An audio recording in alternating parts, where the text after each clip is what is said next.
Anyway, pernah nggak sih lu berani melawan bencana alam demi menyelamatkan orang yang lu sukai? Kalau dipikir-pikir nggak mungkin juga ya anjing. Tapi ini kisah yang dilakukan oleh seorang gadis yang bernama Suzume. Setidaknya better lah dari kalian yang cuma nanya makan doang via chat. Jadi siapkan cemilan, minuman agar kalian bisa enjoy dengan cerita yang akan gue sampaikan. Sedia popok kalau perlu biar lu tetap stay menonton video ini. Makan bakso sambil menari, ini dia Suzume no Tojimari. Here we go.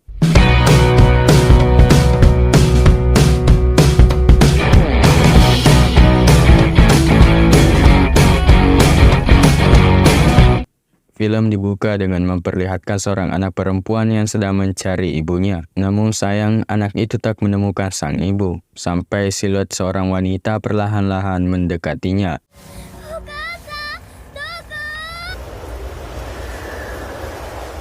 Adegan beralih memperlihatkan seorang gadis SMA bernama Suzume Iwato yang tinggal di desa kecil bersama bibinya, Tamaki Iwato. Sejak kematian ibunya, bibi Tamaki resmi menjadi orang tua asuh untuk Suzume. Pagi itu, Suzume berangkat ke sekolah dengan menggunakan sepeda. Di tengah perjalanan, ia berpapasan dengan seorang pemuda yang sedang mencari kawasan terlantar di sekitar tempat itu. Suzume kemudian memberitahu lokasi taman hiburan terbengkalai yang ada di bukit. Namun, entah mengapa Suzume ikut merasa penasaran. Kira-kira apa yang pemuda itu cari? Alhasil, Suzume pun bolos sekolah dan menyusul pemuda tersebut.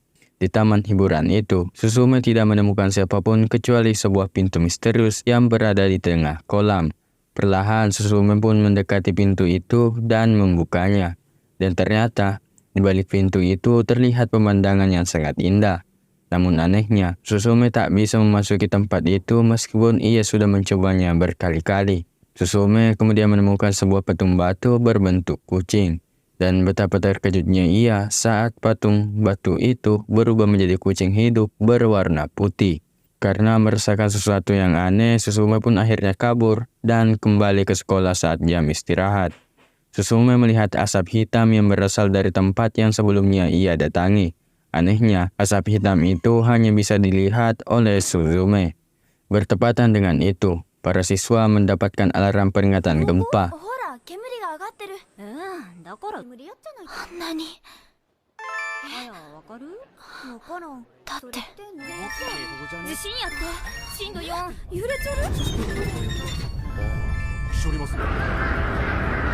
Suzume yang khawatir akhirnya kembali ke bukit untuk memeriksa apa yang sebenarnya terjadi. Rupanya, asap hitam itu berasal dari pintu yang sebelumnya ia buka. Suzume pun melihat si pemuda sebelumnya yang sedang berusaha menutup pintu tersebut. Asap hitam yang keluar dari pintu itu kini semakin tinggi dan getarannya menyebabkan gempa semakin besar. Pemuda itu pun terus berusaha menutup pintunya dan menyuruh Suzume untuk segera pergi. Namun Suzume menolak dan memilih membantu pemuda tersebut. Pemuda itu lalu membacakan sebuah mantra dan begitu pintunya tertutup, ia langsung mengunci pintu itu dengan sebuah kunci yang ia miliki. Setelah pintunya tertutup, asap hitam itu pun akhirnya menghilang.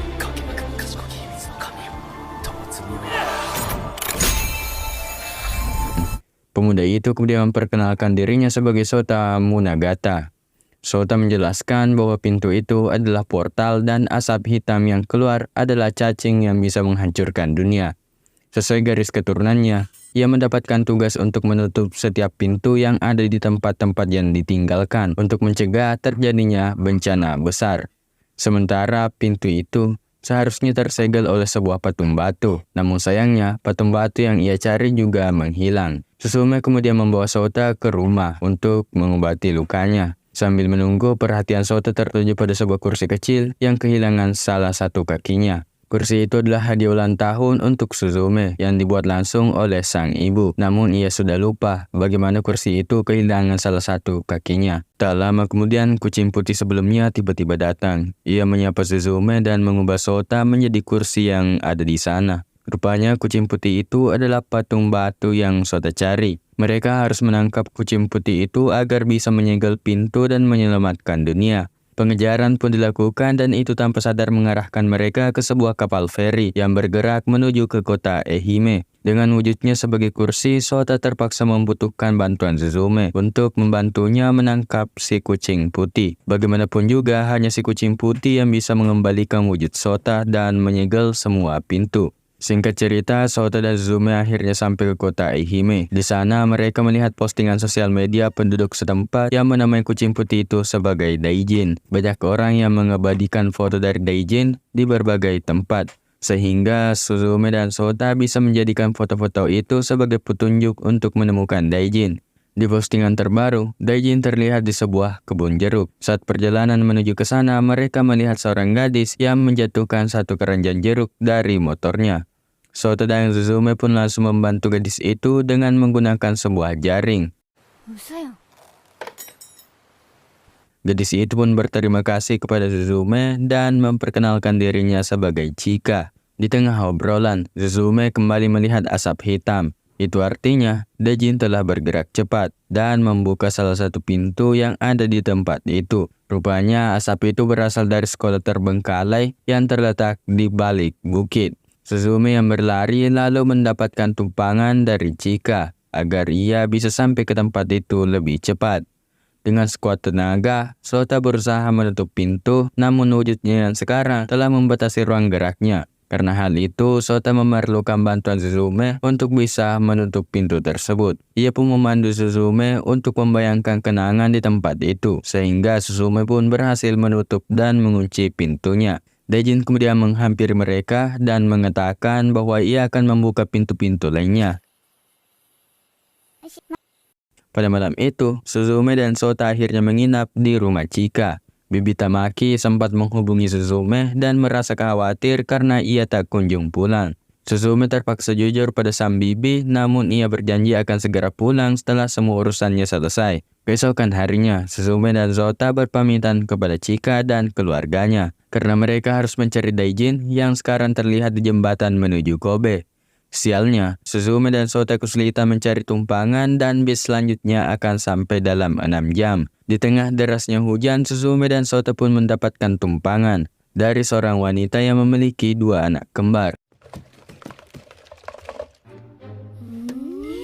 Wanita itu kemudian meminta bantuan Suzume untuk menjaga kedua anaknya karena babysitternya tidak bisa datang. Sebagai ucapan terima kasih, Suzume pun akhirnya mengiyakan permintaan tersebut.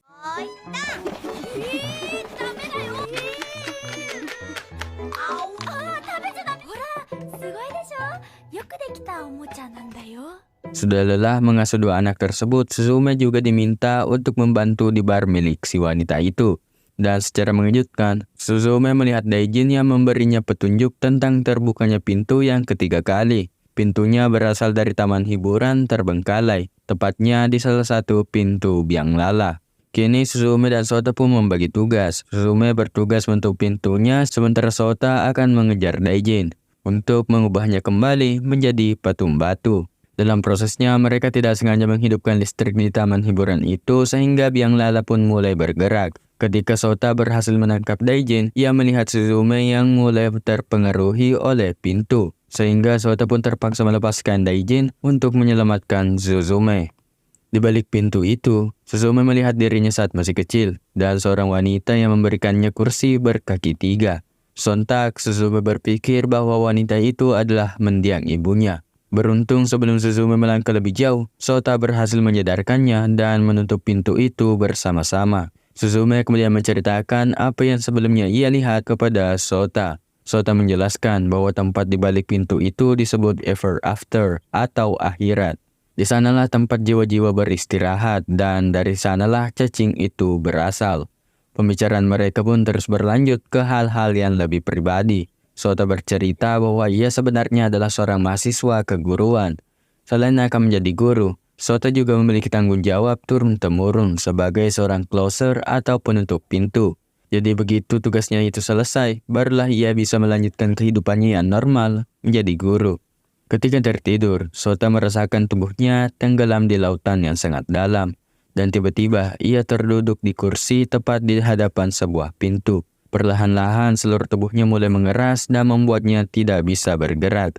Sampai ketika Suzume datang membuka pintu dan memanggilnya, barulah Sota akhirnya terbangun. Di tujuan berikutnya, Sota dan Suzume akan pergi ke Tokyo, tempat Daijin saat ini. Sebelum itu, mereka menyempatkan waktu untuk mampir ke apartemen Sota untuk melihat buku berisi informasi tentang cacing. Di buku itu tertulis bahwa ada 2 kunci batu yang bisa menyegel pintu, yaitu kunci batu barat dan kunci batu timur. Dan salah satu kunci batunya adalah Daijin. Untuk mengetahui informasi lebih lanjut, mereka harus menemui kakek Sota yang saat ini sedang berbaring di rumah sakit. Tak lama kemudian, teman kuliah Sota yang bernama Tomoya tiba-tiba datang. Ia mencari Sota karena telah menghilang dan melewatkan ujian terakhirnya menjadi seorang guru. Mendengar hal itu membuat Suzume kembali merasa bersalah karena berpikir semua ini terjadi akibat ulahnya. Lalu mereka berdua dikejutkan dengan alarm peringatan gempa. Dan di sanalah Suzume melihat pintu selanjutnya telah terbuka. Sehingga ia dan Sota pun segera bergegas ke tempat tersebut. Sayangnya pintu kali ini berada di terowongan kereta api. Sehingga sangat sulit bagi mereka untuk menutupnya karena tubuh cacing itu hampir keluar seluruhnya. Sota dan Suzume pun nekat turun ke bawah untuk menghentikan tubuh cacing itu yang keluar perlahan-lahan mulai menutupi seluruh kota. Dan jika tidak segera dihentikan, maka ribuan nyawa akan segera menjadi korban. Daijin kemudian muncul dan mengatakan bahwa Sota adalah kunci batu yang baru. Rupanya, apa yang Sota lihat selama ini adalah petunjuk bahwa tubuhnya perlahan-lahan berubah menjadi kunci batu. Dan ia ditakdirkan untuk menghentikan semuanya. Suzume tidak bisa menerima kenyataan pahit itu. Ia terus menyadarkan Sota, namun semuanya telah terlambat. Kini semuanya ada di tangan Suzume. Apakah ia sanggup mengorbankan Sota untuk menyelamatkan ribuan nyawa lainnya atau tidak? Dan ya, dengan perasaan sedih dan marah, Suzume pun akhirnya menancapkan Sota pada tubuh cacing itu. Dan bencana besar pun berhasil dihentikan. Saat Suzume terjatuh, Daijin mengubah tubuhnya menjadi besar untuk melindungi Suzume. Ketika tersadar, Suzume melihat pintu Ever After dengan Sota yang ada di dalamnya. Ia pun berusaha masuk, namun ia selalu gagal. Alhasil, Suzume pun terpaksa menutup pintu itu dan langsung menguncinya.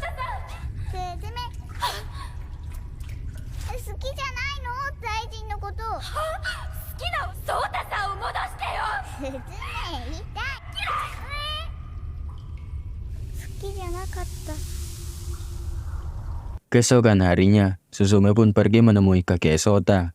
Ia menceritakan semuanya, namun kakek merasa bangga pada Sota karena ia telah berkorban demi banyak orang. Namun Suzume masih belum bisa menerima semua itu, jadi ia pun bertanya bagaimana caranya untuk pergi ke Ever After agar ia bisa menyelamatkan Sota. Kakek Sota tentu saja melarang Suzume karena itu akan menyia-nyiakan perjuangan Sota.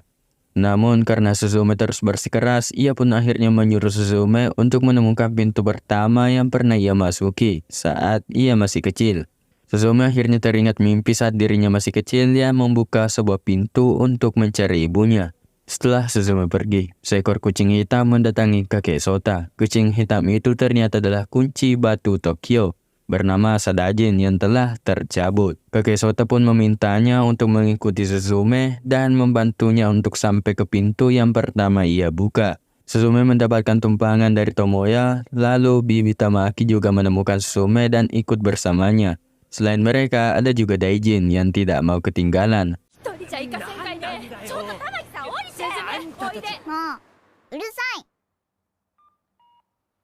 Mereka semua akhirnya berangkat ke rumah masa kecil Suzume, tempat pintu itu berada. Di tengah perjalanan, mereka terpaksa berhenti sejenak karena hujan yang sangat deras. Sementara atap mobil Tomoya juga tidak bisa ditutup sepenuhnya.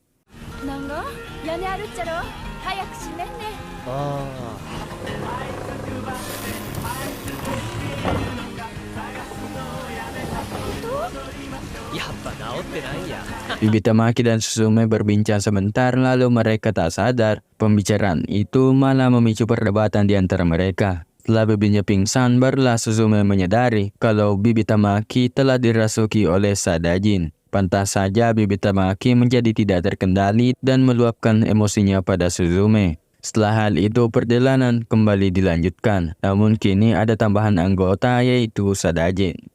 Di tengah perjalanan, Tomoya terkejut mendengar Sadajin yang bisa berbicara. sehingga mobilnya pun tak terkendali dan terperosok jatuh. Suzume tidak mau menunggu lagi sehingga ia pun pergi bersama bibi Tamaki dengan menggunakan sepeda dan menempuh jarak sejauh 20 km untuk sampai ke rumah lamanya. 全員反応ない。人の手で元に戻して。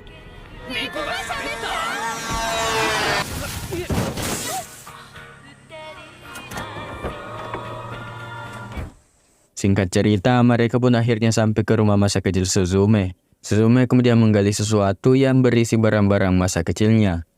Di dalam sebuah buku diari Suzume, menuangkan coretan hitam sebagai tanda kematian sang ibu yang terjadi tepat di momen tragedi tsunami Jepang.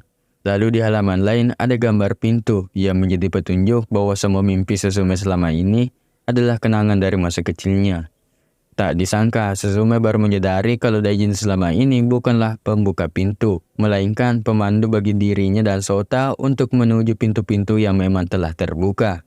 Dan akhirnya Suzume pun berhasil menemukan pintu yang ia cari.